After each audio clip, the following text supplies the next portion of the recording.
How are ya?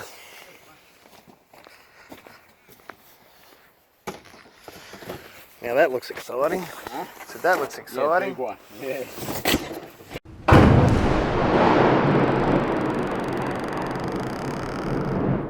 It's here.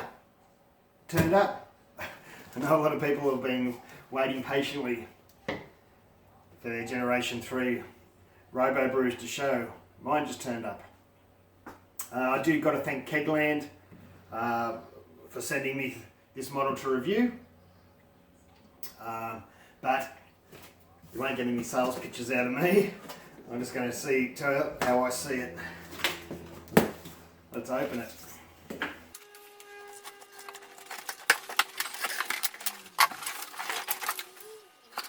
Alright, we'll just get it all out first.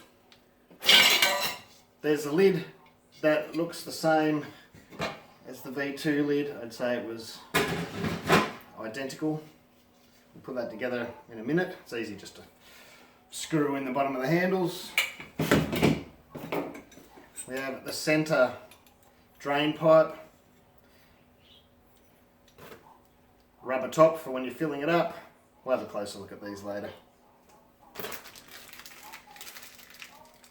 That's the little other part for the drain pipe. It's on there, it's the same as the last model. That looks the same, except we'll get closer to that. They have put a new fitting on the bottom. The handle looks slightly different. What have we got here? There's the tap.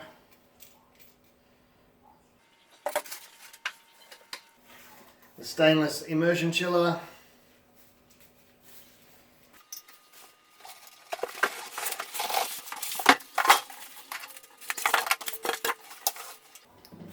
Seal. This model comes with a bit of pipe, which is handy. The silicone pipe tubing.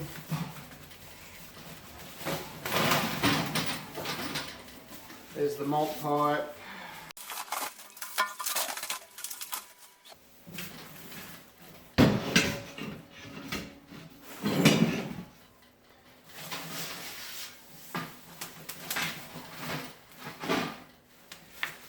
And these obviously are the screens.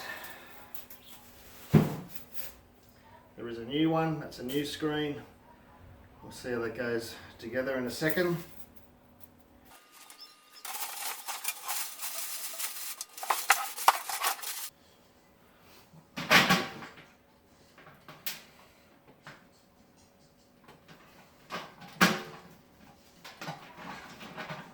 Don't think I really need to explain how to put a tap on, I don't think.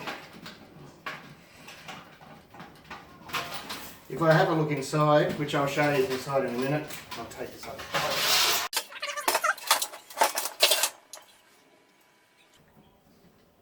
There is a slight difference when I look inside. They've moved the temperature probe closer to the tap outlet. But it's only, I don't know if that'll be on all of them, but it's only a difference of about 2 inches. You can see here, this is the newer one, and the temperature probe is right near the tap outlet. That's the pump inlet for the pump. And if we look on the old one, my temperature probe's here, so yeah, it's a couple of inches away compared to the new one. The new one's closer. That makes much of a difference, I don't know. These parts look the same. The new one actually might be a little bit shorter, by the looks of that. I'm sure they'd probably be just interchangeable though.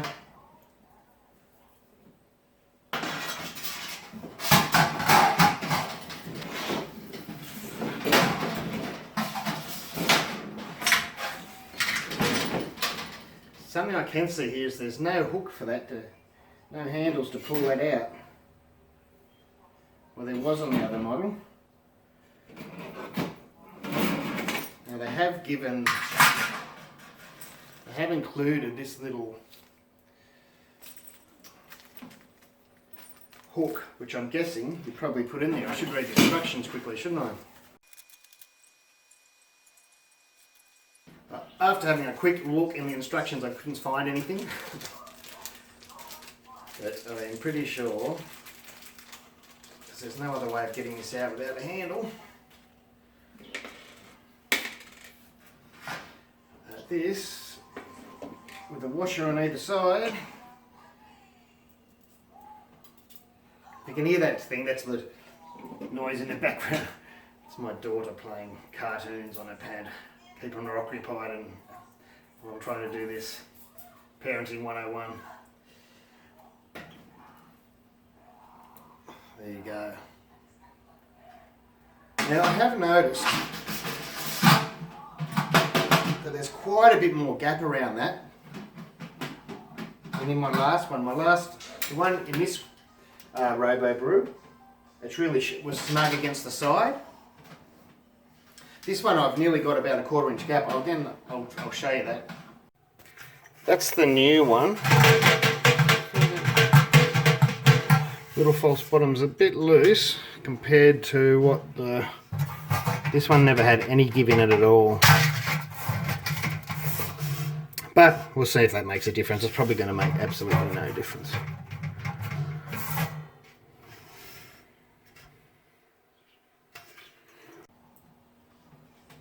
Oh, I wouldn't say 1/4 inch, a bit smaller, but there's still a fair bit of gap.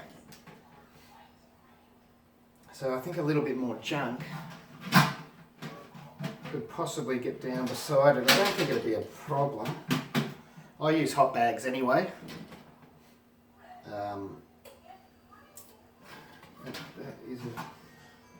But yeah, that's something I've noticed that's different anyway. Okay, the malt pipe looks virtually exactly the same as my old one. I don't know if it just looks shinier because it's newer. It simply screws into the base plate.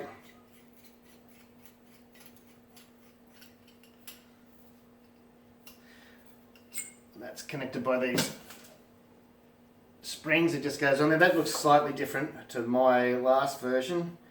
I have seen people have theirs break. I don't know about this newer version. Now my daughter's telling me to be quiet. But I haven't had a problem. My original one is still fine from the last version. You do have to be slightly careful. You don't be dropping it on the ground and things like that. Speaking of which, I'll talk about that later. Anyway, this is new. And to be honest, it is a stainless mesh. If you have a version 2 or whatever version you have, you could easily cut yourself a piece of this. It's just the same size as the thing and just slides over the top. There's nothing there to hold it in place or not. I guess it stops a bit more of a, if you've had a fine, ground your grain fine or milled your grain fine, might stop a little bit more going through, and apparently it helps with drainage a bit. I haven't really had issues like that. Every time it's looked like I've been going to get a stuck sparge or a thick sparge, like if I've used oats or wheat or something, I just give it a stir. I'll usually stir anyway a couple of times during the mash because I don't like using the top screen, so I can do that. And usually like just before mash out. And then by the time, you just mash out for 10 minutes or whatever it is, the wart's got clean again, if you actually have stirred it up down the bottom, which you don't usually have to stir right down the bottom. It's usually just the top of your mash, maybe the top half. And then, the sparge tends to go great. But anyway, I'll stop rabbiting on. So that's a bit of a change. And that will just slide down your malt pipe. Excuse the noise.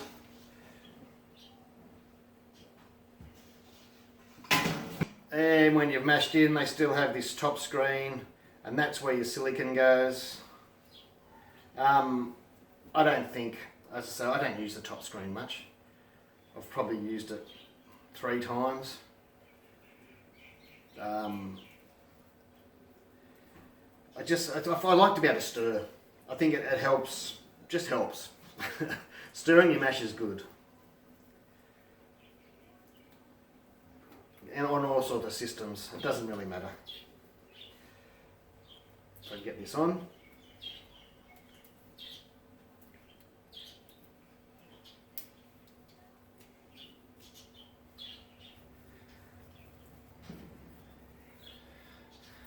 There you go, and that would sit on top of the mash if you want to use it. Now they have said it, I have seen people say it's tighter, and yes, this new one does seem much tighter. My old one used to just slide in on the other version.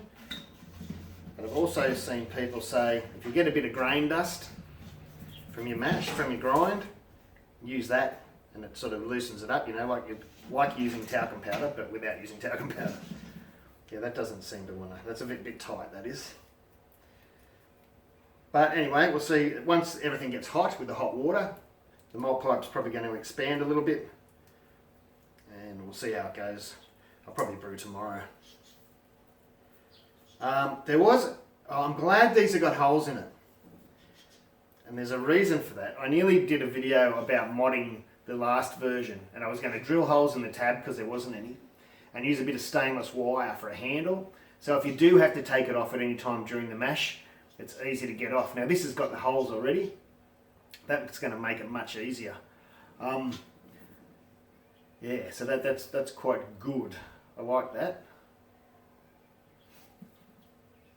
Because I've tried to before, and it was on an amber ale, and I was trying to get it out. I could barely even see it.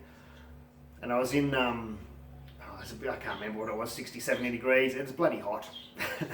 And yeah, it was a real pain trying to locate the lugs to pull it out without draining it. I didn't want to drain. So that's good. We'll get rid of the malt pipe. One of the changes is the cam lock on the return pipe, or whatever you want to call the pipe. Now, as you can see, I never bothered doing the upgrade. I didn't think it was necessary. A lot of people did. A lot of people loved it. They just went out and did it. I think people did it before they even tried to use this one. But I'll be honest, my seal did split after about 3 or 4 brews in it, 5 brews, but I kept using it. It was only split and it didn't make any difference, and I probably used it for a good dozen brews after that, until it finally split right through and come off. And by that stage I'd already ordered a new one for $3 or $4 or whatever it was. I did try a few other seals that worked, but then I was buying something at the time from the shop that had them, so I just bought a couple of spares. Yeah, so I never upgraded that. But a lot of people, as I said, did. So it's just a cam lock fitting. Locks down like that. Now, can you see? You can't turn that. That's the only thing. So when you want to turn it, you've got to loosen it off. And you'd want to be careful doing that with the pump going. Something when you're new for RoboBrews or any sort of system, really watch when you've got the pump going, especially when you've got hot fluid in it. It's dangerous. You don't want it squirting around. But anyway, that's a nice fitting.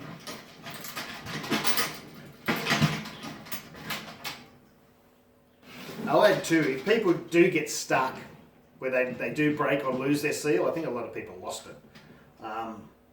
You know, and they haven't got time to go to the hardware or wait for the post for the cam lock fitting. If you just unscrew this fitting off,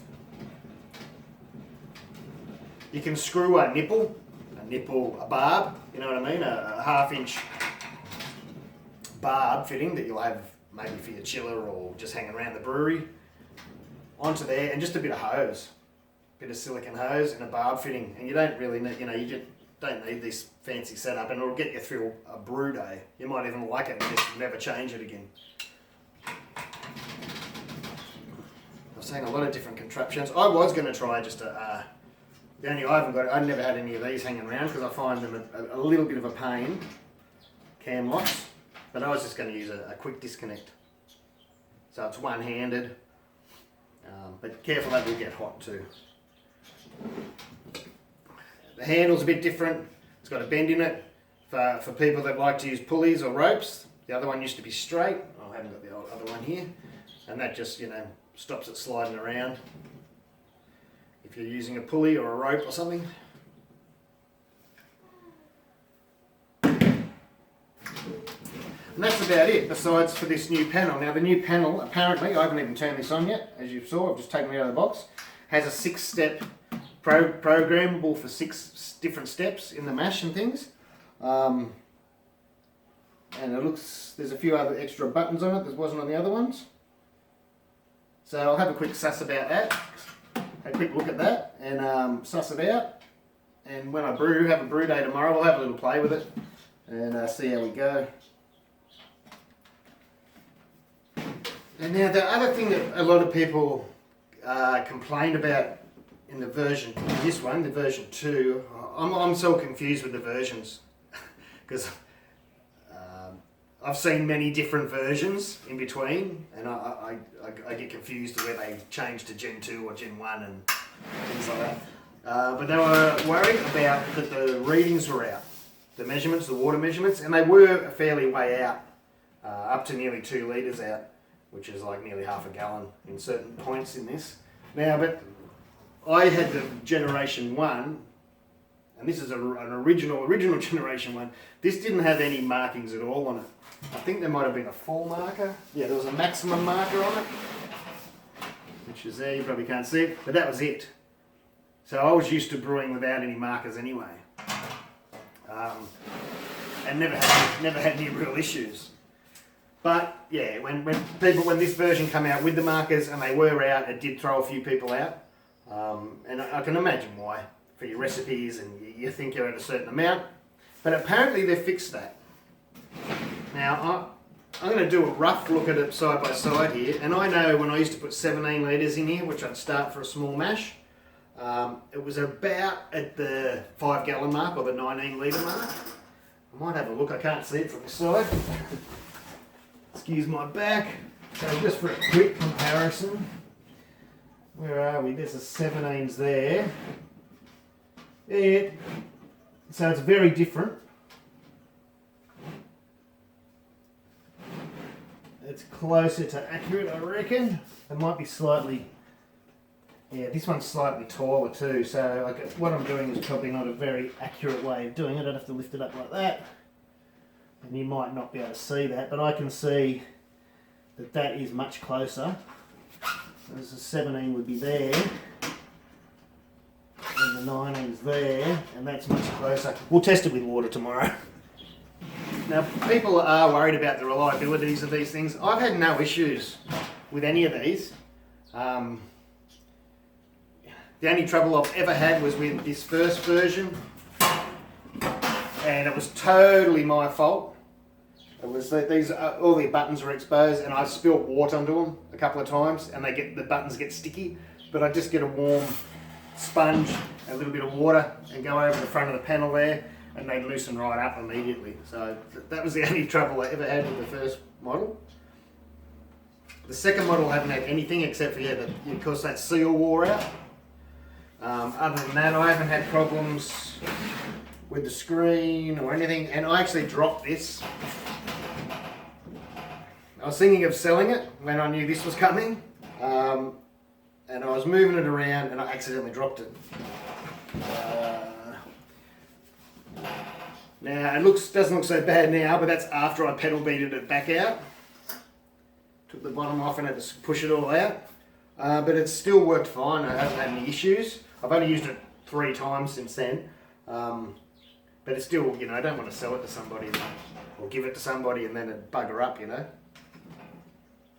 I'll just go read the side of the box, make sure I haven't missed anything. Programmable controller, up to 6-step mash schedules, double false bottom, we talked about that. Concealed elements, yeah, we know that. Pump. You can get distilling kits for it. Easy to operate, set up and clean, that's true. Immersion chiller, electric, stainless, fast. So that's it. I'm going to give it a quick clean today and hopefully get a brew in it tomorrow. I've done a video on how to clean them. It's very simple. Again, thanks to Kegland for sending me this to review. And I can't wait to give it a go tomorrow. Cheers.